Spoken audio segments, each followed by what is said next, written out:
Karim Sy, membre fondateur de Optique, l'organisation des professionnels des TIC du Sénégal, ancien vice-président de la GRAPTIC, de la stratégie de croissance accélérée du Sénégal, fondateur de Jocolabs, membre du conseil présidentiel pour l'Afrique, mis en place par le président Emmanuel Macron en août 2017, et depuis quelques semaines, membre du Conseil national du numérique du Sénégal, le CNN, comme on dit dans l'écosystème sénégalais. CPA pour la France, CNN pour le Sénégal, voyez là où je veux en venir. Conflit d'intérêts, Karim? Non, conflit d'intérêts, vous allez trop fort, mon cher Ousmane. Mais qu'est-ce que le CNN, le Conseil national du numérique? C'est un conseil déjà qu'on a... Organe consultatif? Un organe consultatif, oui.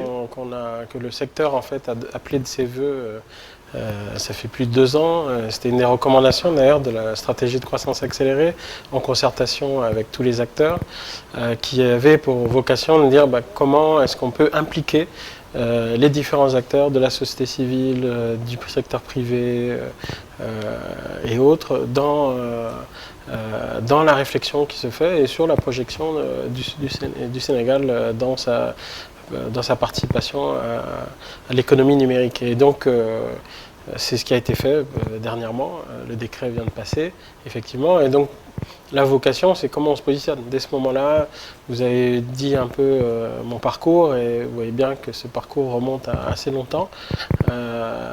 Et donc, j'ai eu la chance de pouvoir être un acteur et un observateur du Sénégal numérique depuis ses débuts.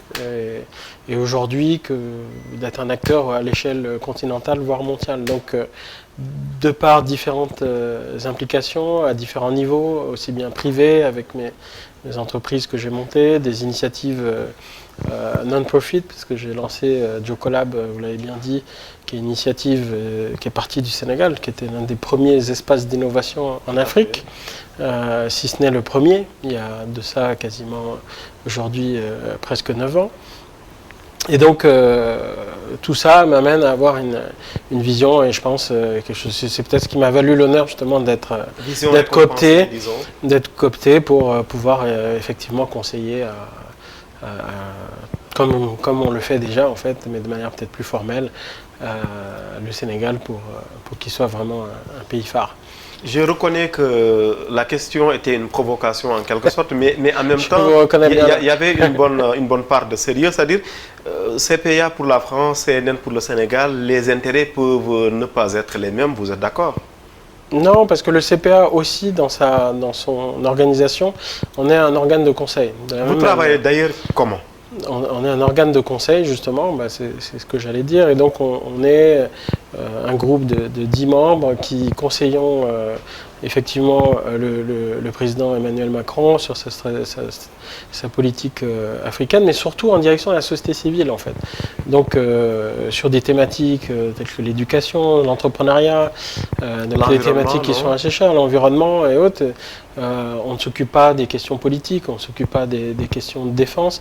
Et après, on a un rôle consultatif, encore une fois. Donc on conseille et bien sûr, le président décide et voit avec ses opérateurs classiques qu'est-ce qu'il fait et qu'est-ce qu'il met en place. Et donc, vous lui remontez les avis comment? On le rencontre, on a la chance de le rencontrer relativement, si je suis pas trop curieux. Relativement régulièrement. À ce jour, on la rencontre à peu près tous les 3 ou 4 mois. Et on interagit de manière plus régulière avec d'autres acteurs, dont son conseiller Afrique et d'autres acteurs français. Et donc on échange, on remonte aussi les perceptions du terrain, ce qui est assez important pour justement donner un sentiment. Vous savez, je pense que c'est très novateur déjà dans le dispositif français, parce que ça n'a jamais existé. C'est principalement des membres qui sont soit des binationaux, soit même des Africains, et des Français. Il y a 2 Français de souche, on pourrait dire. Mais du coup, ça donne une autre lecture et un autre regard, et donc un retour différent qui arrive directement auprès du président Emmanuel Macron. Et je pense que c'est très intéressant, parce que c'était, je pense, la volonté qu'il avait de dire l'Afrique, c'est 70% de jeunes. puisqu'on sait que 70% ont moins de 35 ans en Afrique. C'est une grande société civile, et donc il ne peut pas avoir que des contacts avec des présidents comme ça s'est fait traditionnellement. Lui-même est un président assez jeune. Plus jeune que vous, plus jeune que moi, il est de d'ailleurs. 77, pendant que vous, Karim Sy, vous êtes de 71, n'est-ce pas? Tout à fait, de décembre. Donc, on voit bien que... Et ça joue un peu le fait que vous soyez plus âgé que lui? Alors, je ne sais pas, mais en tout cas... Vous le prenez comme une sorte d'égal ou de petit frère dans votre relation à lui? Non. Ça se passe comment? Alors, je pense que si on le voyait dans la tradition africaine, on dirait que c'est une vieille âme. Et vraiment, parce que je pense que le niveau de maturité qu'il affiche ne représente pas le nombre de ses âges. Et comme on dit, une âme bien née... Très intelligent, certainement, avec une analyse extrêmement fine et très pointue et très systémique. Et je pense que c'est un grand plus à certains égards, parce que du coup, les échanges sont très riches. Oui, parce que ce qu'on constate un peu avec Emmanuel Macron, il l'a démontré, si je ne me trompe, lors du discours de Ouagadougou, vous étiez là, Karim Sy, c'est que lui met plutôt en avant la vision d'une autre Afrique. Une Afrique qui bouge, notamment dans le domaine de l'agriculture, on va en reparler, mais une Afrique également qui bouge dans le numérique, pendant que, sinon, tandis que pour d'autres présidents, ses anciens prédécesseurs, c'était plutôt une France-Afrique faiseuse et défaiseuse de rois. Vous percevez un peu cette différence? Je la perçois complètement, et je pense qu'on fait partie de cette dynamique de rupture et de penser une nouvelle relation entre la France et l'Afrique. Et c'est dû à votre jeunesse, à vous tous? Je pense qu'il y a la jeunesse, puisqu'on n'est pas des enfants de la colonisation. On est les premières générations à être des non-colonisés. Je crois que ça, il faut peut-être le réaliser. Donc un rapport qui est différent avec l'Occident.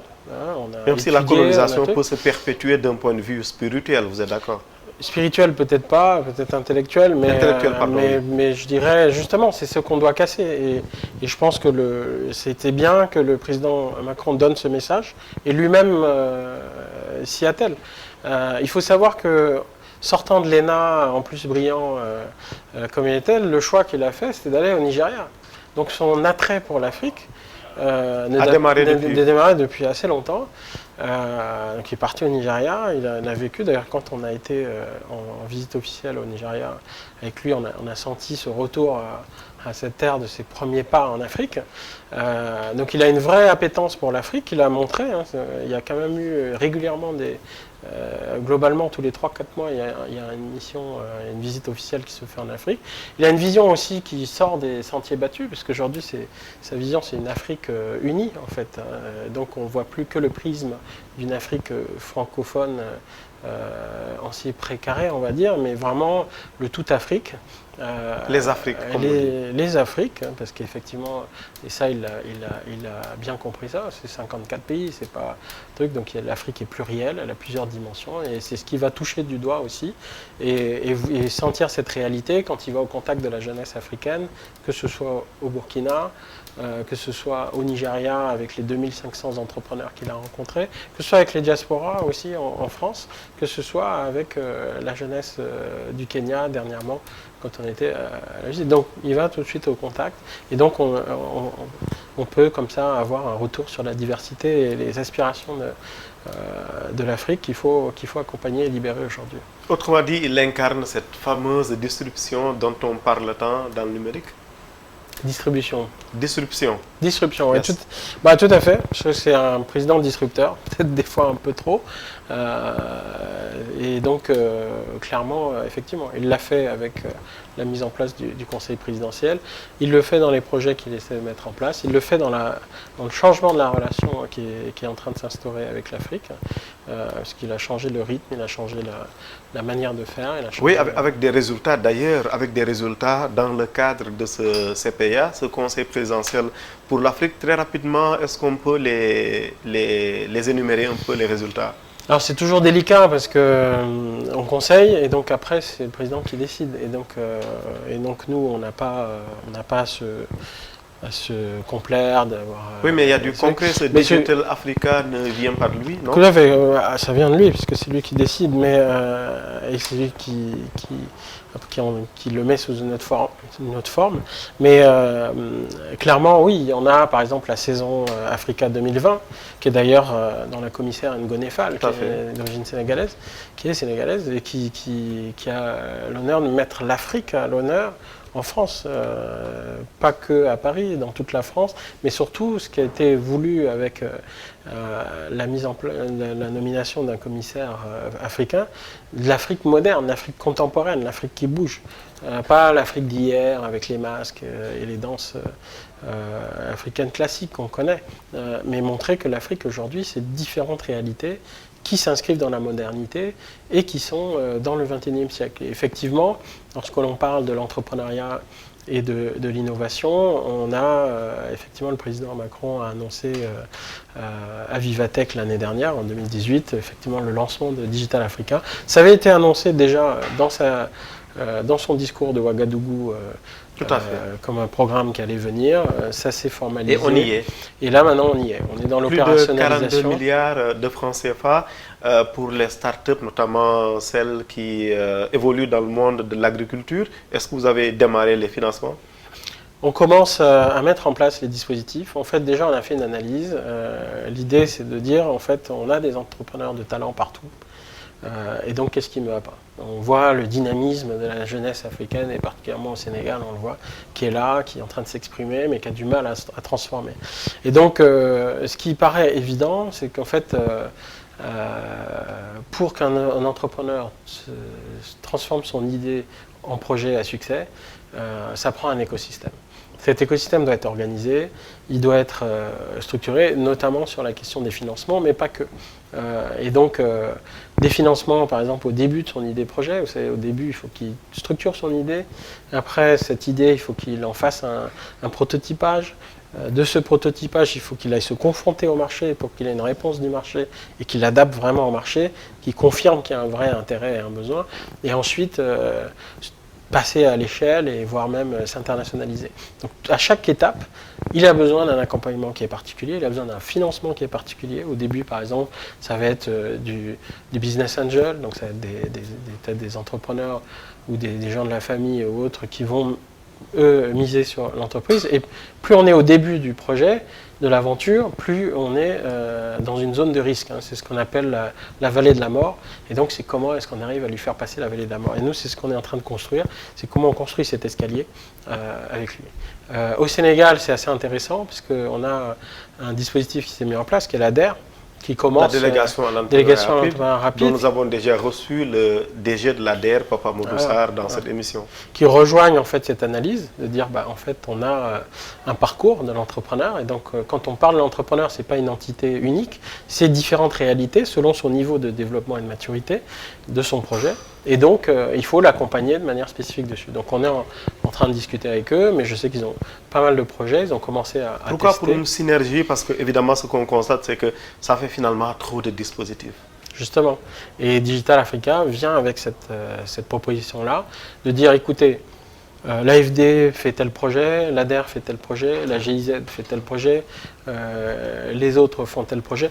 Comment est-ce qu'on mutualise tout ça pour prendre des retours d'expérience, pouvoir partager Choose Africa fera partie de cette mise en synergie. Alors, Choose Africa est un dispositif financier pour le coup, à part, qui est financier. Alors, avec Digital Africa, en fait, il y a une facilité de 65 millions d'euros qui est mise en relation, mais qui est gérée par l'AFD et Proparco, pour éviter les fameux conflits d'intérêts dont vous parlez. Digital Africa, qui est un dispositif indépendant, où l'AFD est présent, Proparco, des associations. Donc c'est vraiment aussi dans cette nouvelle relation qu'on veut bâtir avec l'Afrique, hein, de dire que la France ne fait pas ce qu'on a toujours décrit et on réfléchit à Paris et on vient l'appliquer au Sénégal ou au Togo.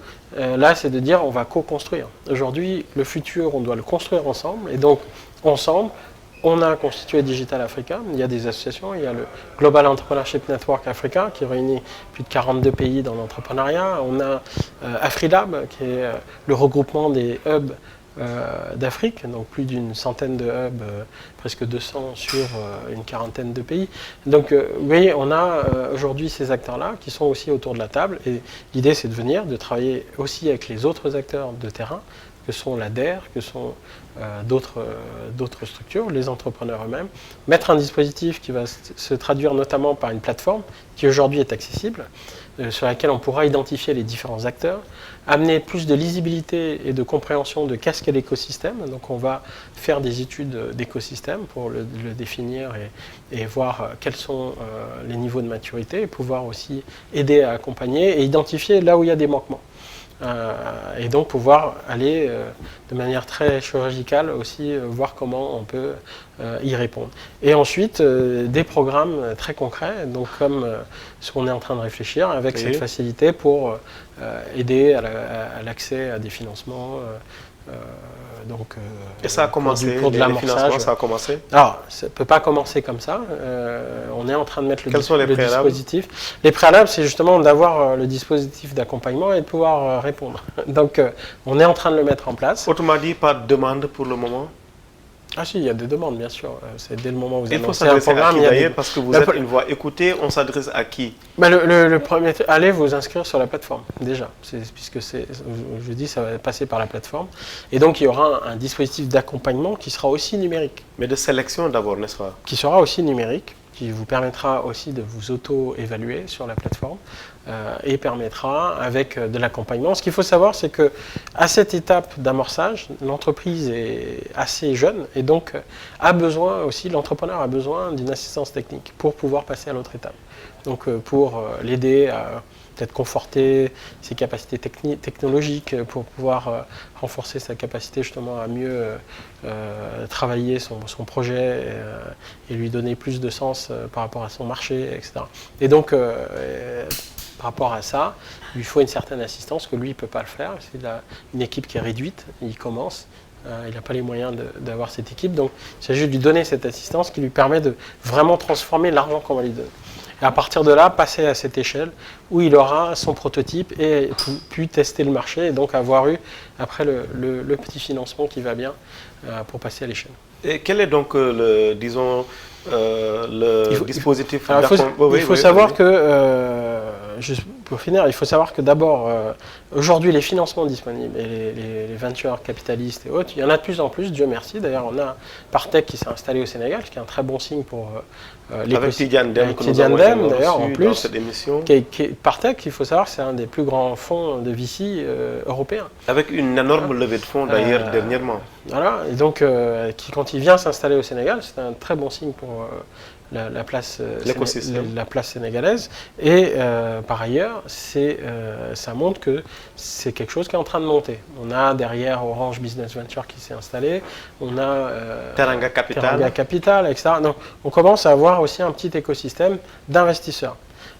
Ces investisseurs, malheureusement, je vous ai dit, au début de l'aventure, l'entrepreneur est à risque. Et le risque est beaucoup plus grand. Il faut savoir que ces fonds gèrent de l'argent privé, donc ils ont plus de difficultés à l'investir. Oui, d'où le capital risque. D'où le capital risque. Oui, mais le capital risque, comme son nom l'indique, ils calculent aussi leur risque. Oui, mais ils intègrent le risque. Et donc, nous, ce qu'on veut faire et l'ADER a commencé, c'est de réduire ce risque en prenant le risque sur le début. Donc, facilitant, et donc il s'agit d'accompagner pour voir comment on peut faciliter la mise en place de business angels, les former, les inciter. Il y a des gens qui ont de l'argent au Sénégal, ils ne connaissent pas le secteur, ils se disent bon, ok, si je suis business angel, comment je fais, combien je mets, donc il faut les accompagner, il faut leur donner peut-être des facilités.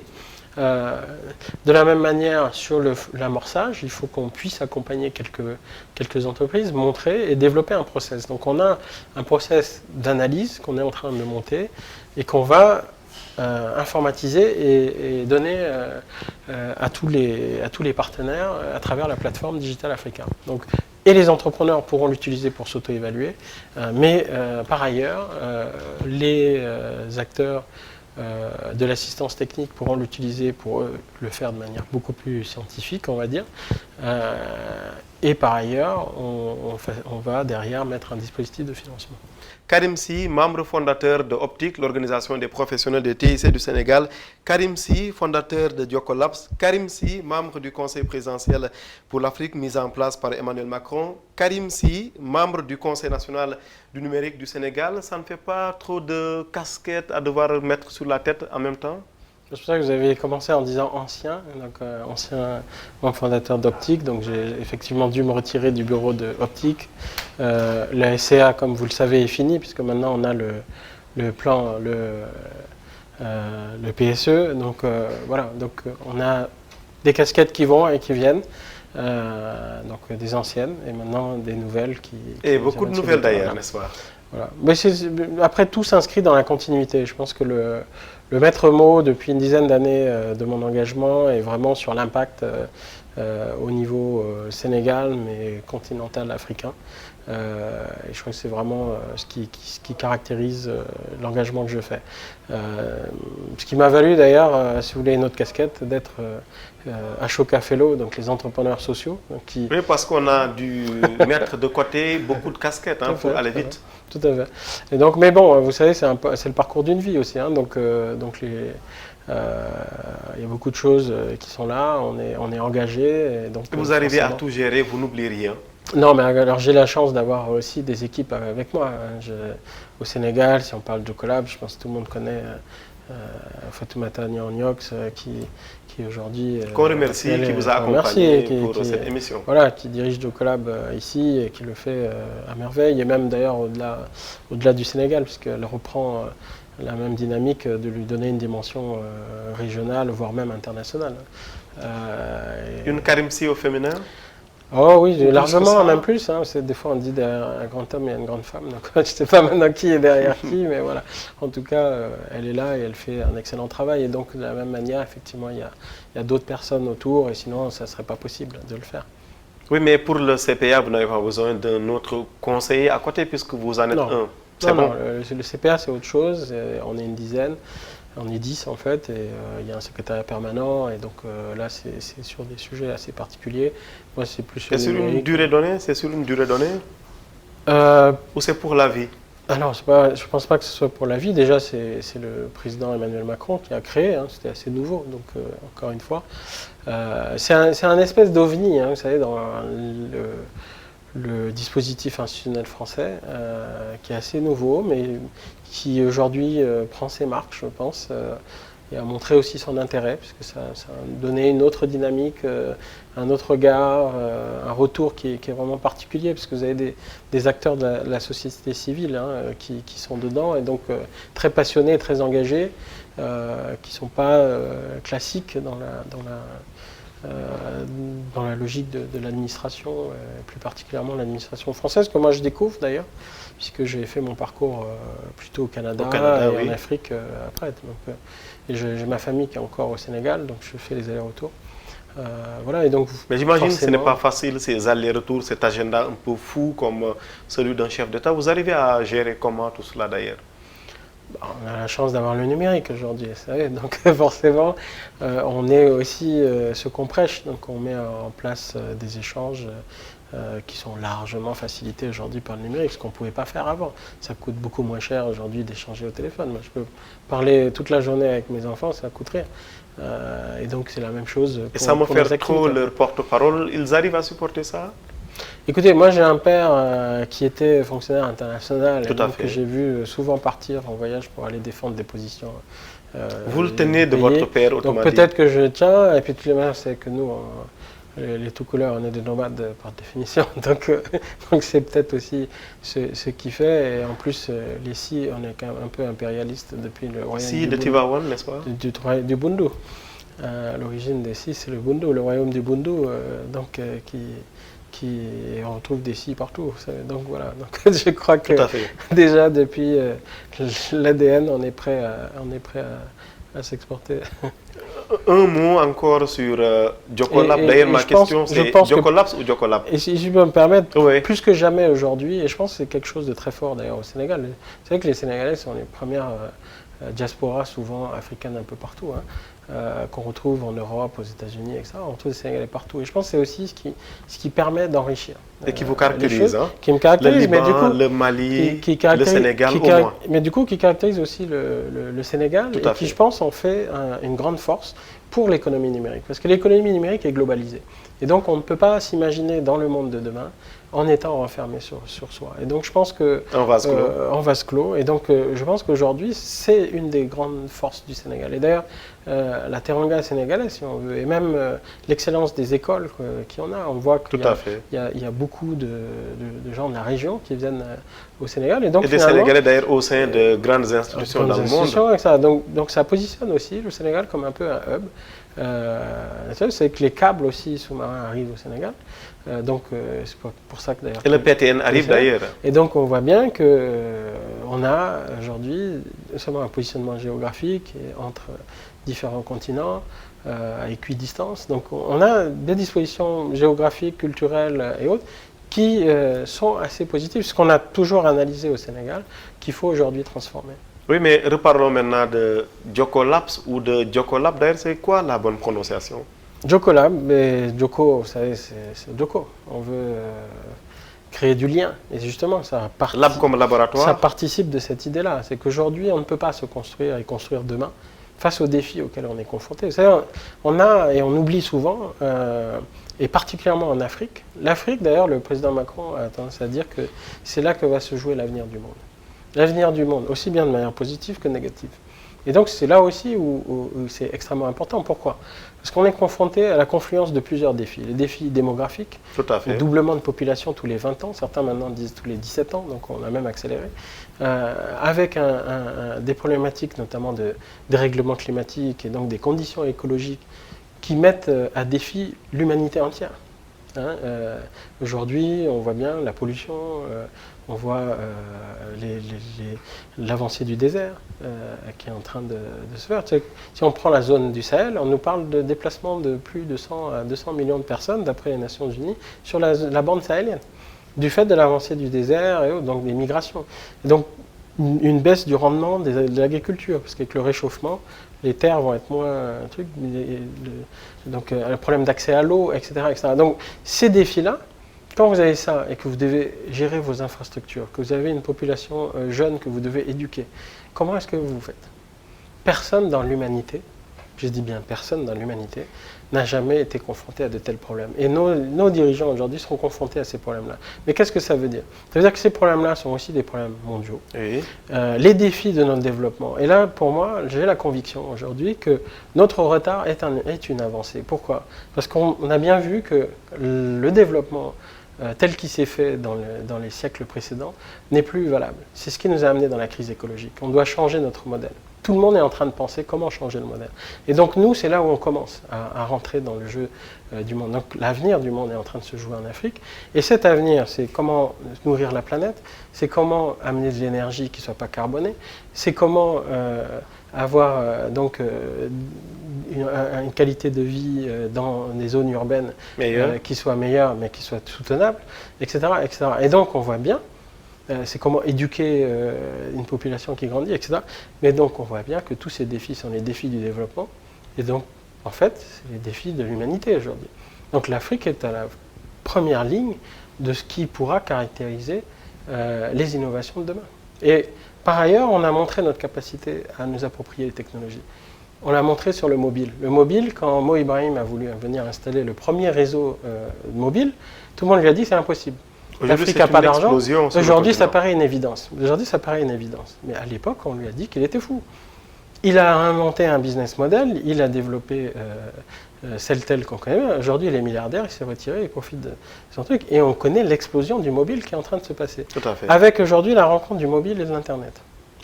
Donc on est aussi en train de rentrer dans l'ère et on a montré notre capacité à s'approprier. Ça a beau être des analphabètes, on a beau avoir des populations analphabètes, on a beau avoir des problématiques d'accès à l'énergie, etc. Le mobile est en train d'exploser, l'appropriation des technologies est en train de se faire. Certains pays nous ont montré, on voit le mobile money, etc. Donc il y a des nouveaux usages qui sont en train de venir, qu'il faut accompagner et maintenant qu'il faut développer. Oui, et Diocolab, il travaille d'ailleurs en recevant c'est là qu'on doit avoir un beaucoup de jeunes qui sont dans l'innovation. Finalement, donc il faut créer du lien oui. entre les différents acteurs. Nous, ce qu'on dit et notre conviction, c'est qu'aujourd'hui, ces problèmes-là, et inventer le monde de demain, on ne pourra pas le faire tout seul. Ce n'est pas les chercheurs tout seuls qui vont le faire dans leur coin, ce n'est pas les entrepreneurs tout seuls. C'est quoi un incubateur, un espace c'est pas l'État.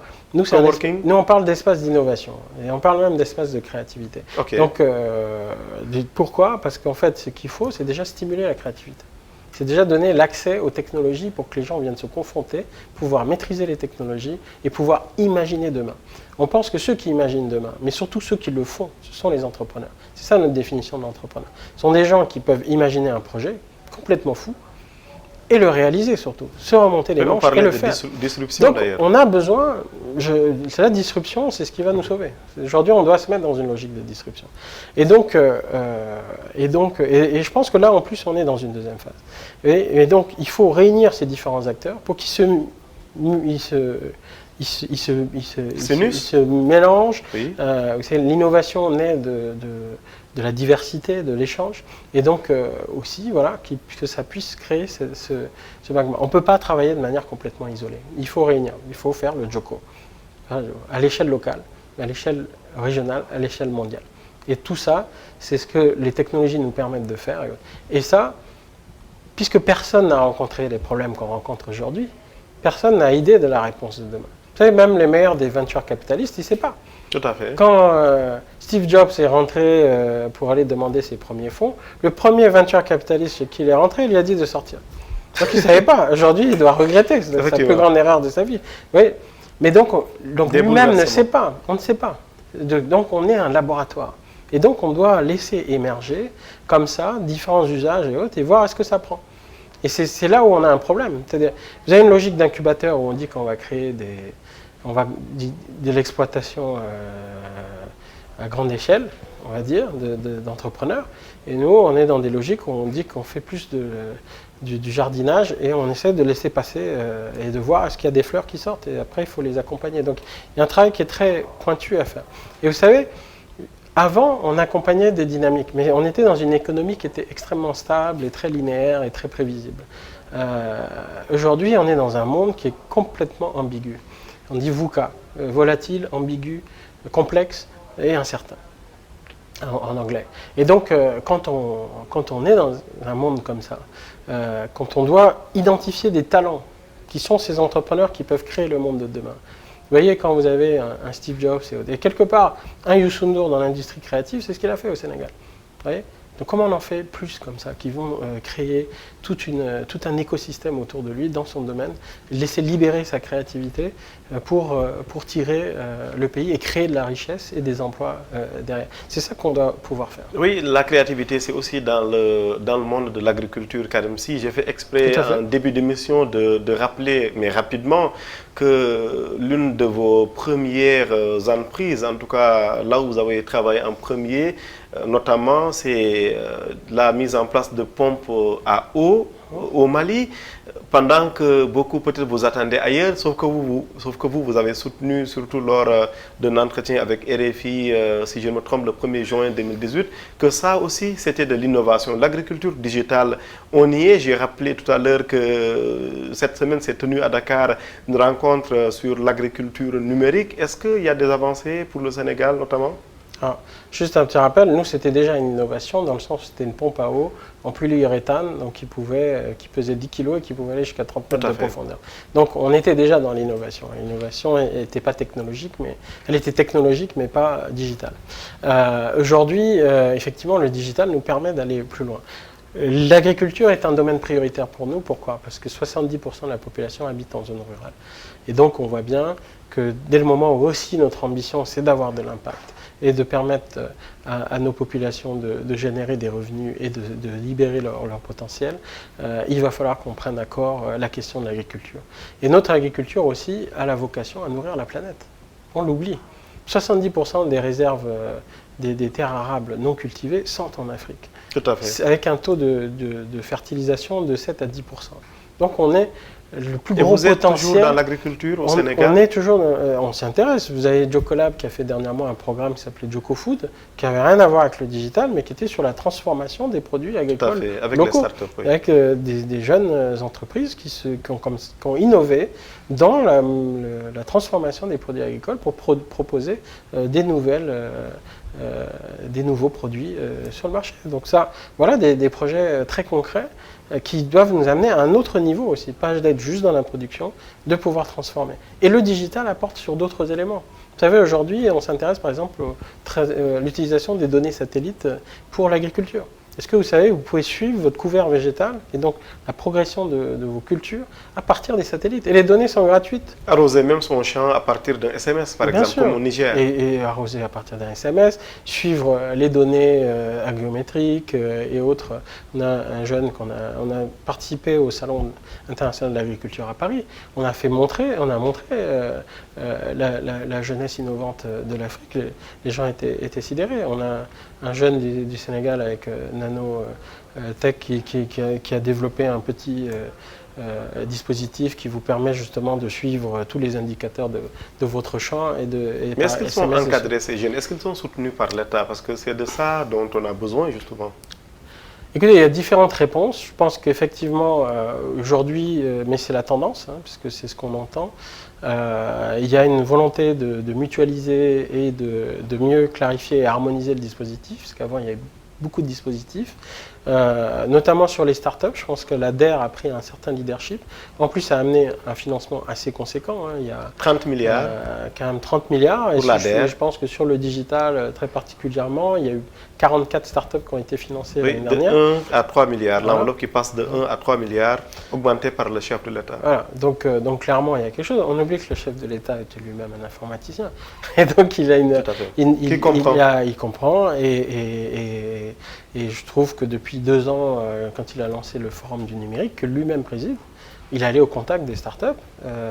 Et on sent qu'il a pris la mesure. Sa réponse, c'était la DER, très concrète, qui est en train de se déployer. Donc, on a quelque chose qui est en train de se passer au Sénégal, je pense, qui est assez intéressant.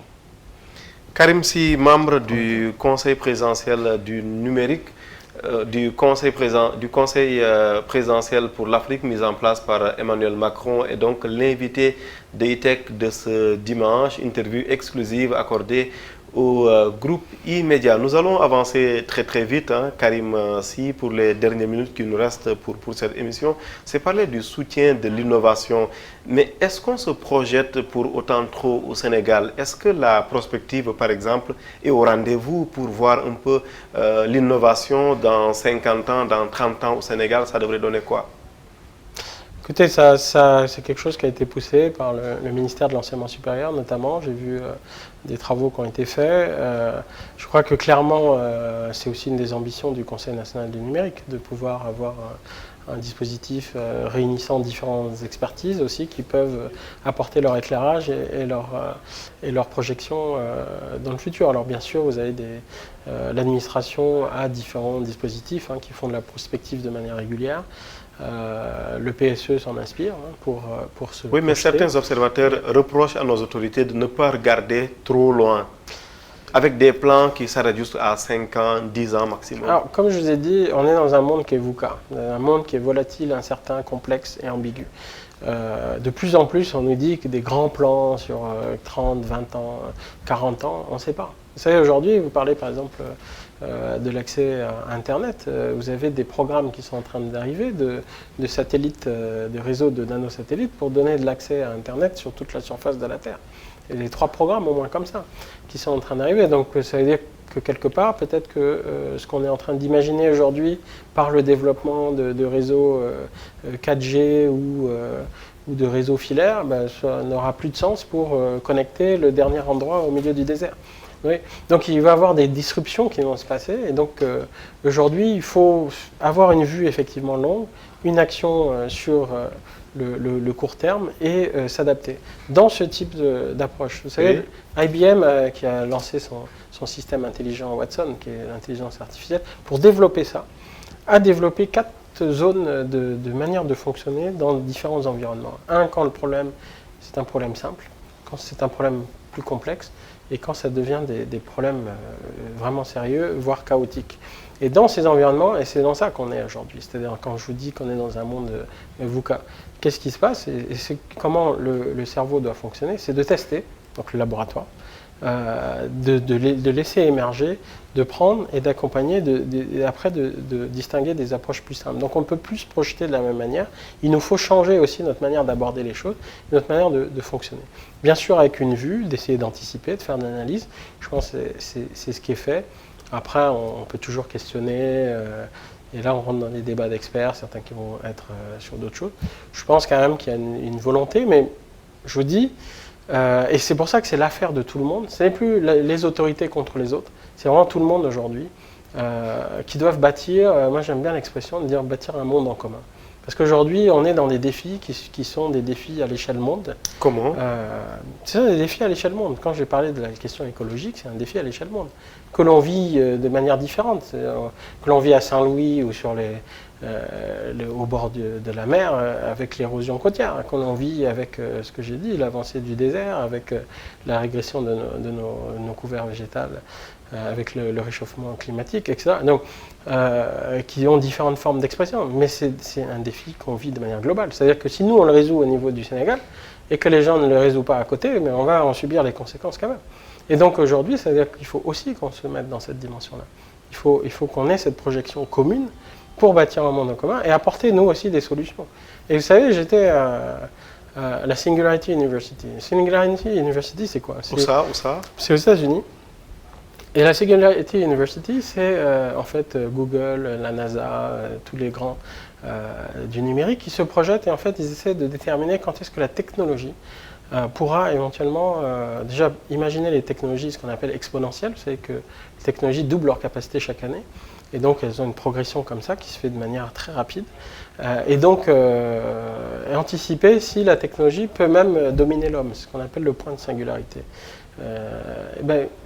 Le vice-président à l'époque de cette structure nous dit c'est pas le prochain réseau social qui est la grande innovation de l'époque.